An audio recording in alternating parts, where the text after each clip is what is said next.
Las altas temperaturas pueden desencadenar serios problemas de salud, por eso cada año durante los meses de verano Cruz Roja desarrolla la campaña de información y sensibilización para la promoción de hábitos saludables básicos que contribuyen a evitar o reducir el impacto negativo del calor extremo en nuestra salud.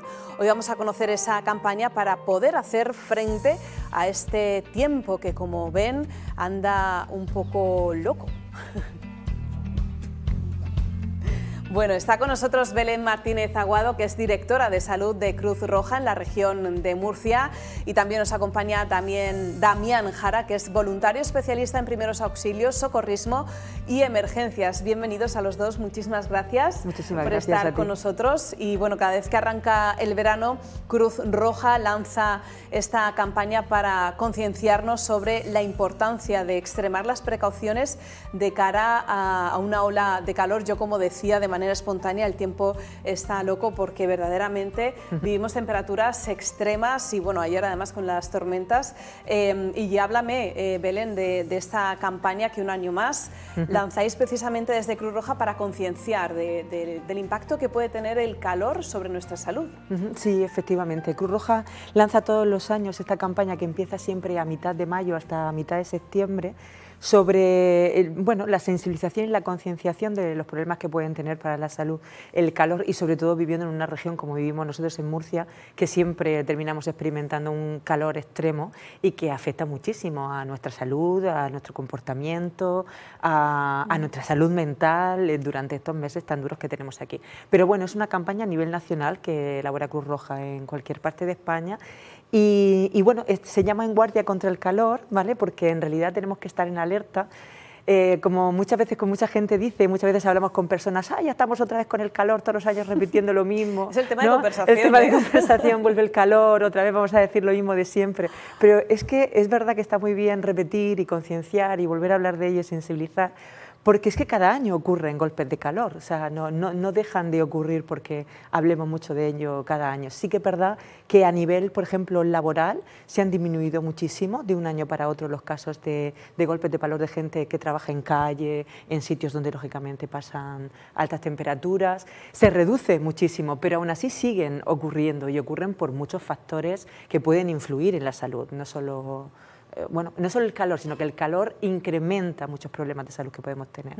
Has dicho, Belén, al inicio algo que es importante, aparte de los efectos físicos, ¿no?, que ahora hablaremos de ello, los efectos mentales. ¿Cómo nos llega a sacudir, ¿no?, el calor a nivel mental? ¿Cómo nos afecta nuestro carácter y anímicamente? Sí, pues es súper significativo. El calor tiene una manera de invadir nuestro cuerpo que produce sensaciones desagradables, y esas sensaciones desagradables que vivimos a lo largo del día, como no dormir bien, no descansar bien, estar demasiado cansado, estar demasiado fatigado, esas sensaciones al final van acumulándose con días y días de calor que van produciendo sensaciones de ansiedad, sensaciones de cansancio, de malestar, y claro que afecta a nuestra salud mental, no tanto en el hecho de que provoquen trastornos graves, sino que sí que es verdad que emocionalmente estamos más cansados, más deprimidos, más irritables. El calor produce esa irritabilidad porque no te sientes bien físicamente, no te sientes capaz de avanzar en el día, de hacer tus tareas, e incluso que sufras más estrés porque el cuerpo siente más fatiga y más cansancio y tiene más dificultad para realizar las tareas cotidianas, ¿vale? Y al final sí, claro, produce emociones negativas. Siempre decimos, además, hablamos de los grupos más vulnerables. ¿Qué aspectos deberíamos de tener en cuenta y en qué personas deberíamos a qué personas deberíamos de prestarles más atención? Sí que es verdad que todos tenemos la posibilidad de sufrir un golpe de calor, pero hay una serie de situaciones vulnerables y de personas que pueden estar en situaciones vulnerables que aumentan esa probabilidad. ¿Quiénes son? Primero, las personas mayores. No son las personas mayores por el hecho en sí de ser mayores, que también, porque su capacidad de deshidratarse cada vez es mayor conforme vamos envejeciendo, sino que además las personas mayores suelen tomar medicamentos, un gran tipo de medicamentos debido a las enfermedades crónicas que pueden suceder, incluso las más habituales que pueden suceder por la edad, desde la diabetes, la tensión, ¿vale? Hay un montón de medicamentos que se toman en esa edad también, que producen deshidratación en nuestro organismo, con lo cual aumentan la probabilidad de que esa persona pueda sufrir un golpe de calor. Los niños, los bebés, todos los menores de 4 años, también por todavía se está desarrollando su organismo, esa habilidad que tenemos de regulación de la temperatura. Ellos todavía no tienen esa capacidad de regular su temperatura, su organismo, y por lo tanto son más vulnerables. Las personas que tengan enfermedades crónicas, como hemos hablado, independientemente de la edad, porque el tomar una medicación crónicamente puede hacer que te deshidrates y que por lo tanto tengas más probabilidad. Mujeres embarazadas, las personas que tengan más obesidad o más sobrepeso, las personas que ya tengan enfermedades cardiovasculares o pulmonares, pues lógicamente son las personas más vulnerables. Damián, como especialista en primeros auxilios, ¿cuáles son esas alertas que nos indican que podríamos estar sufriendo una crisis, un golpe de calor, y lo más importante, cómo debemos actuar? Bueno, en principio las patologías más relacionadas con el calor son 3, que es el golpe de calor que estáis comentando, el síncope por calor, que es más grave, y la insolación, que todos conocemos de estar todo el día como lagartos en el sol. Y entonces esas 3 patologías son las más habituales, y evidentemente cada una tiene sus propios indicios o señales para detectarlas. Evidentemente cuando estamos en el sol empezamos a sufrir jaquecas, empezamos a sufrir mareos, náuseas, empezamos a ver el telón bajar y fundir a cero. Entonces cuando tenemos que tener esa alerta de que nos está pasando algo, de que lo que estamos haciendo no está bien y que debemos de tomar medidas inmediatamente. A veces puede ser leve, porque el otro día, por ejemplo, aquí de estar con el aire acondicionado puesto a salir al coche me marcaba, por ejemplo, 42 grados, ese contraste térmico, llegué a casa mareada, con angustia y tal, son cambios, contrastes, ¿no?, térmicos que no nos damos cuenta, pero quizá eso ya te está provocando un malestar al que, bueno, nos vamos acostumbrando, pero esos contrastes, quizás aquí en Murcia, ¿no?, de entrar a un comercio con el aire acondicionado tan alto, luego la calle, eso quizá tampoco sea muy bueno, ¿no?, obviamente. Así es. De hecho, nos acostumbramos, pero el cuerpo... Ese cambio brusco que tenemos de temperatura, ese choque térmico, nos provoca el famoso golpe de calor, que es no más que eso.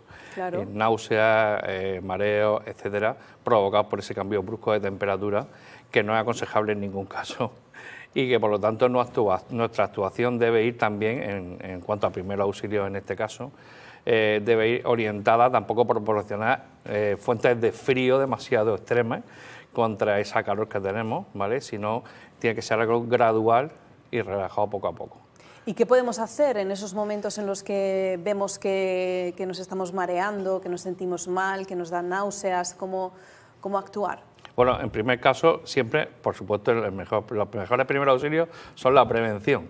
Entonces, tenemos que evitar salir en horas centrales, tenemos que protegernos la cabeza, tenemos que hidratarnos muchísimo. Hidratarnos significa con agua, con zumo, pero no con bebidas que sean excitantes, ni con alcohol, evidentemente. No decimos que no se consuma, sino que se consuma con moderación, sobre todo con este calor.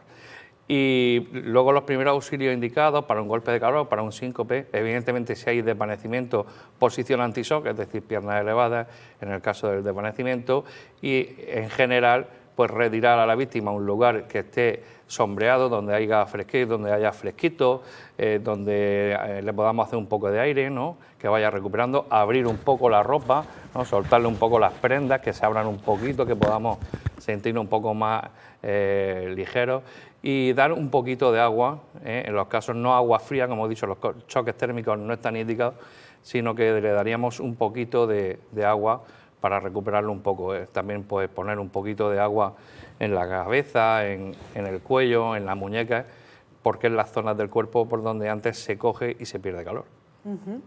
Vamos a dar también algunas recomendaciones para mantener el hogar fresco y para protegernos, ¿no?, que veo ahí una serie de recomendaciones, aunque sí, yo creo que nos cansamos de decirlos, ¿no?, lo de la crema solar, las gafas de sol, pero siempre es bueno recordarlo. Sí, es importante recordarlo, porque efectivamente años y años después siguen siendo los mismos las mismas acciones las que van a prevenirnos del golpe de calor. No ha cambiado. Protegerse la cabeza, llevar sombrero, gorras, beber agua y, como ha dicho Damián, es muy importante no hacer contrastes severos de temperatura. El agua tiene que ser puede ser fresquita, pero no excesivamente fría, ¿vale? Beber mucha agua. Pueden ser también bebidas energéticas deportivas, no energéticas, perdón, no lo he dicho bien. Las bebidas deportivas, que son las que llevan sales, minerales que se pierden con el sudor cuando hay excesivamente calor, pero también siempre dentro de una temperatura fresquita, tibia, adecuada. ¿Qué más se recomienda? Bueno, lo más importante también es que nosotros, ante la prevención, intentemos controlar el entorno en el que estamos, desde cerrar las ventanas en casa cuando son las horas puntas de calor, que no nos dé el calor directo en casa, intentar encender. Lógicamente aquí siempre hay muchos problemas con gente que es más vulnerable porque a lo mejor no tiene los medios de acondicionar el hogar de la manera más adecuada, como podemos tener otros, el aire acondicionado, ventiladores. En ese caso se recomienda siempre el aire acondicionado, es lo más efectivo, porque el ventilador, que es muy bueno también si lo tienes y si es lo único que tienes, puede mover el aire caliente, ¿vale? Y no ser tan efectivo como el aire acondicionado. Y aún así, si tuvieran esas opciones, lo más importante es también ducharte con agua fría, mojarte con agua fría, no de una forma demasiado invasiva, como ha dicho Damián, es verdad que al intentar que no hayan cambios bruscos de temperatura es importante también eso. Por ejemplo, muchas veces a las personas mayores, a los niños se les coge incluso una esponja que en lugar de echarle agua de forma directa o ducharlos enteros, invadirlos enteros, con una esponja bien mojada le vas echando el agua por todo el cuerpo, para que esté como ¿vale? húmedo, para que esté húmedo, esté mojado, ¿vale? Y bueno, siempre ventilar la casa bien por la mañana temprano y por la noche y cerrarla en las altas horas en las horas de alta temperatura. Eso sería lo importante. Y luego, ¿qué protocolos o servicios ofrece Cruz Roja para personas más vulnerables, ¿no?, durante este tiempo, ¿no? Porque también hay campañas de seguimiento telefónico, de visitas, de distribución de información y todo esto, ¿no?, durante este periodo de verano. Sí, durante el periodo de verano los servicios de teleasistencia hacen un seguimiento mucho más exhaustivo sobre la población la tercera edad, que llevan el aparatito de teleasistencia. Solemos hacer una campaña con ellos también de prevención de temperatura, pues dándoles estos consejos que estamos hablando aquí, e incluso pues preguntándoles cuáles de ellos son los que ellos suelen usar. En definitiva, una campaña también de información para que evitemos esos incidentes que ahora en verano tenemos muchos más. Y por supuesto también a la gente tenerle que decirle que por favor que eviten las horas centrales del día para hacer deporte, porque son las patologías más comunes que tenemos, los golpes de calor de deportistas en la franja del mediodía. Y luego, por supuesto, salvamento y socorrismo que están muy presentes en muchas piscinas y en muchas playas de nuestra costa. Aquí también hay mucho trabajo que hacer. Claro, el Departamento de Socorro y Emergencias tiene un plan con la comunidad autónoma donde estamos integrados y nos dedicamos también a la vigilancia y salvamento, no en playa, sino en costa. En costa, sí. Y bueno, todos nuestros equipos ahora mismo están al 100% pues en alerta y trabajando. Pues muchísimas gracias por todos estos consejos y la verdad es que bueno, reiterar este mensaje de concienciación a toda la población, sobre todo a los más vulnerables, a los niños y a las personas mayores, y gracias por la labor social y sanitaria tan importante que hacen en la región. Muchas gracias a ti. Muchas gracias. Bueno, pues nos